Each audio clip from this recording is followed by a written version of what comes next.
안녕하세요. 5월 27일 아침입니다. 이 아침에 우리가 함께 나누실 말씀은요, 하박국서인데요. 하박국서 1장 1절에서 11절까지 말씀입니다. 제가 읽겠습니다. 선지자 하박국이 묵시로 받은 경고라. 여호와여, 내가 부르짖어도 주께서 듣지 아니하시니 어느 때까지이리까? 내가 강포로 말미암아 외쳐도 주께서 구원하지 아니하시나이다. 어찌하여 내게 죄악을 보게 하시며 패역을 눈으로 보게 하시나이까? 겁탈과 강포가 내 앞에 있고 변론과 분쟁이 일어났나이다. 이러므로 율법이 해이하고 정의가 전혀 시행되지 못하오니 이는 악인이 의인을 애워쌌으므로 정의가 굽게 행하여 짐이니이다. 여호와께서 이르시되 너희는 여러 나라를 보고 또 보고 놀라고 또 놀랄지어다.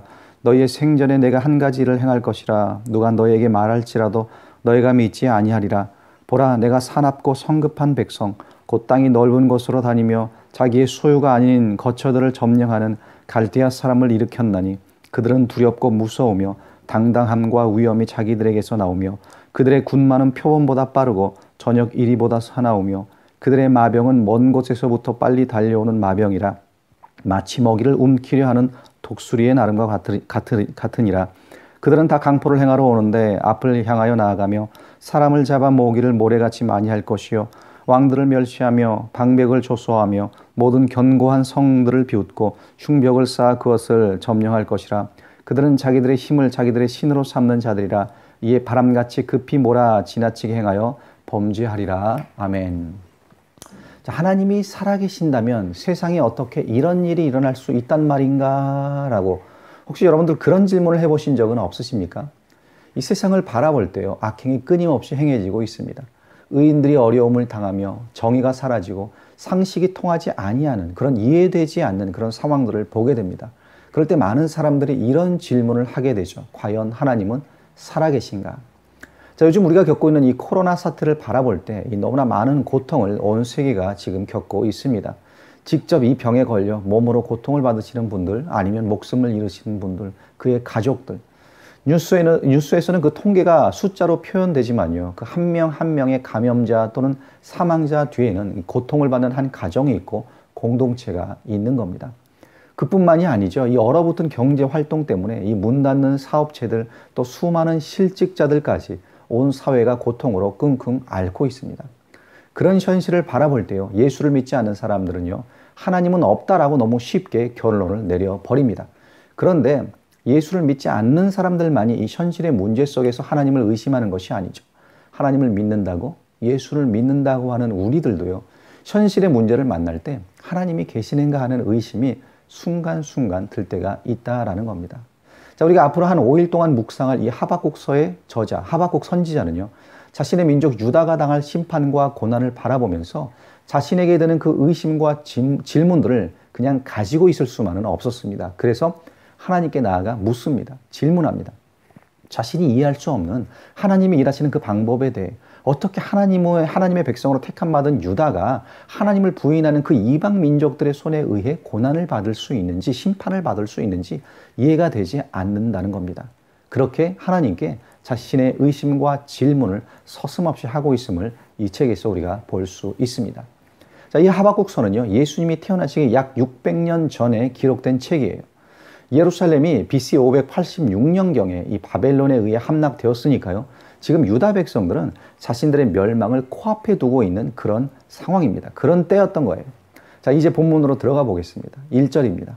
선지자 하박국이 묵시로 받은 경고라. 자, 선지자 하박국이 묵시를, 계시를 받습니다. 이 하박국이라는 이름이 가지고 있는 뜻은요, 손을 모으다, 껴안다, 포옹하다, 이런 의미를 가지고 있습니다. 그래서 초대 교부였던 제롬은 이 하박국을 악한 세상에서 하나님의 정의의 문제를 껴안은 사람으로 이해했고요. 또 종교개혁자 루터는 하박국을 자기 백성을 위로하고 세우는 그런 사람으로 보았습니다. 어찌되었던 하박국 선지자는요, 지금 자신 앞에 놓인 현실의 문제, 하나님의 백성으로서 유다가 겪게 될 그 고난과 징계라는 현실적인 문제를 놓고 그 문제를 껴안고 고민하고 기도하고 하나님과 씨름했던 그런 선지자였던 거예요. 또 하박국이 받은 묵시에 대해서 1절에 보시면 경고다라는 말씀을 했습니다. 경고. 자, 여기 이 경고라는 말은요, 히브리어 원어로 보게 되면 마사라는 말인데 무겁다라는 의미를 가지고 있습니다. 하나님으로부터 지금 무거운 말씀을 받았습니다. 그 말씀을 백성들에게 전해야 했던 거예요. 또한 선지자로서 그가 보고 있던 감당해야 되는 자신의 민족 유다의 현실 또한 너무나 무거운 그런 현실이었던 거예요. 하박국이 보고 있던 현실이 어떠했는지에 대해 3절은 이렇게 말씀합니다. 어찌하여 내게 죄악을 보게 하시며 패역을 눈으로 보게 하시나이까? 겁탈과 강포가 내 앞에 있고 변론과 분쟁이 일어났나이다. 자, 하나님께서 지금 이 무거운 현실을 보여주십니다. 죄악과 패역과 겁탈과 강포와 변론과 분쟁이 있는 그런 현실. 자, 지금 유다에게 닥친 이 고난의 현실을 한마디로 표현한다면요, 강포의 현실이라고 말할 수 있습니다. 강포의 현실. 자, 오늘 본문에만 지금 3번 언급되었는데요. 2절, 3절, 9절에서 이 강포라는 말이 언급되었습니다. 강포가 무엇입니까? 강한 자들이 약한 자들의 것을 부수고 때리고 빼앗고 착취하고 허물어뜨리는 것. 이것이 강포입니다. 소위 하나님의 백성이라는 유다가 지금 이런 강포의 고난을 만나게 된 거예요. 그리고 그 현실을 바라보는 것만도 지금 마음이 무거운데 하박국은 선지자로서 하나님의 말씀을 전하고 심판을 전해야 하는 그런 무거운 사명을 또한 감당해야 했다는 것이죠. 자, 그럼 유다가 왜 이런 강포의 현실을 만나게 되었을까요? 4절입니다. 이러므로 율법이 해이하고 정의가 전혀 시행되지 못하오니 이는 악인이 의인을 에워쌌으므로 정의가 굽게 행하여 짐이니이다. 자, 율법이 해이해졌습니다.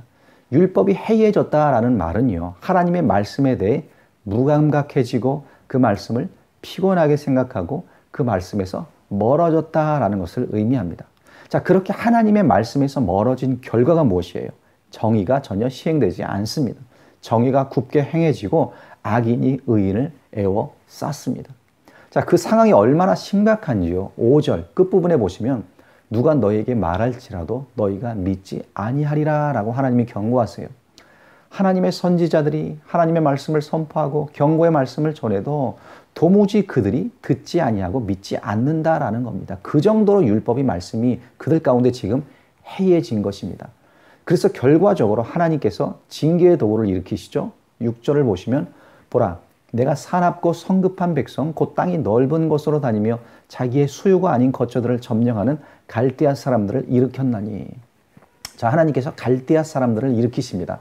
지금 바벨론 민족을 말하고 있는데 그들을 일으키셔서 하나님의 말씀에서 멀어진 그 유다 민족을 심판하시겠다라는 거예요. 이 갈대아 사람들이 어떤 일을 행할 것인지 9절에서 이렇게 말씀합니다. 9절입니다. 그들은 다 강포를 행하러 오는데 앞을 향하여 나아가며 사람을 사로잡아 모으기를 모래같이 많이 할 것이요. 자, 그들은 강포를 행하는 민족이에요. 강포. 사람들을 또한 잡아다가 포로로 끌고 갈 그런 강한 민족이라는 겁니다. 자, 이제 갈대아 사람들이 예루살렘으로 쳐들어올 텐데요. 이런 현실을 하나님이 하박국에게 보여주셨던 겁니다. 하박국은 그 무거운 현실을 유다 백성들에게 전해야 하는 그 무거운 사명을 감당해야만 했던 거예요. 이런 배경 가운데 자, 우리가 하박국 선지자에게서 배울 수 있는 아주 중요한 자세, 모습이 하나가 있습니다. 그것은 하박국 선지자는 그 자신의 무거운 짐을 안고 하나님께 나아갔다라는 겁니다. 이 하박국서 전체가 가지고 있는 특징이 하나 있는데요. 그것은 하박국이 끊임없이 하나님 앞에 나아가 질문하고 기도하는 그런 모습을 보여준다라는 거예요. 자, 본문 2절에 보시면요. 여호와여, 내가 부르짖어도 주께서 듣지 아니하시니 어느 때까지이리까? 내가 강포로 말미암아 외쳐도 주께서 구원하지 아니하시나이다. 나에게 이런 강포를 보여주시는데 그래서 주님께 부르짖고 외쳐 보았는데 주님은 구원은커녕 제 부르짖음도 듣지 아니하시니 어느 때까지 언제까지 그렇게 하실 겁니까? 라고 지금 기도하고 질문하고 있습니다. 자, 여러분은 믿음이 무엇이다 라고 생각을 하십니까? 믿음은 참는 거다? 믿음은 견디어내는 거다? 가만히 있는 거다? 맞습니다. 믿음이 있기 때문에 우리가 인내하고 참을 수 있는 거죠. 그런데 사실 믿음은요, 하나님 앞에 나아가는 겁니다. 내 짐을 갖고 내 문제를 갖고 하나님 앞에 나아가서 하나님을 마주하는 것이, 그렇게 부르짖고 외치는 것이, 내 문제를 껴안고 하나님과 씨름하는 것이, 그것이 바로 믿음 있는 자의 모습이다라는 거예요. 오늘 하박국이 그런 모습을 우리에게 보여주고 있습니다. 물론 하나님이 바로 응답하시지는 않으셨어요. 그러나 뒤로 갈수록 하박국은요, 하나님의 뜻을 이해하고 마지막엔 찬양으로 이 책이 끝난다라는 것을 여러분도 아실 겁니다. 2절에서는 어느 때까지 이런 강포를 겪어야 하는지, 또 3절에서는 어찌하여 왜 이런 교난을 겪어야 하는지 이런 무거운 질문을 가지고 하박국은 하나님 앞에 나아갔습니다. 여러분, 우리 또한 살아가면서요, 많은 무거운 현실들, 문제들을 만나게 되어 있습니다. 그때 믿음으로 반응한다는 것은 그 무거운 짐을 안고 하나님 앞으로 나아가는 것이에요. 이 아침에도 기도를 통해 우리의 믿음을 증거했으면 좋겠습니다. 하나님 앞에 진솔하게 여러분의 무거움을 내려놓으시기를 간절히 축원드립니다. 기도하시겠습니다. 아버지 하나님 감사합니다. 우리가 하박국서를 묵상합니다. 유다 민족에게 닥친 그 위험, 그 무거운 현실 앞에 하박국이 그 무거운 짐을 가지고 주님 앞에 나아가 씨름하며 기도하고 질문하고 결국엔 하나님의 뜻을 발견하는 그러한 내용들이 이 책에서 펼쳐지는데, 주님, 우리가 믿음이 있다고 할지인데 우리가 겪고 있는 아버지의 많은 문제들과 현실 앞에, 무거운 현실 앞에 단지 주님을 의심하는 것이 아니라, 단지 아버지 세상 사람들과 똑같이 주님이 없다라고 부인하는 것이 아니라 오히려 그 문제를 껴안고 주님 앞에 나아갈 수 있게 하여 주시옵소서. 그래야 기도하며 부르짖으며 응답하며 아버지 하나님과 이 문제를 놓고 씨름할 때 주님으로부터 오는 주의 말씀을 통하여 오는 그 응답을 받을 수 있도록, 그렇게 믿음을 증거할 수 있는 우리 모든 베델의 공동체가 될 수 있도록 인도하여 주시옵소서. 감사드리고 예수의 이름 받들어 간절히 기도드리옵나이다. 아멘.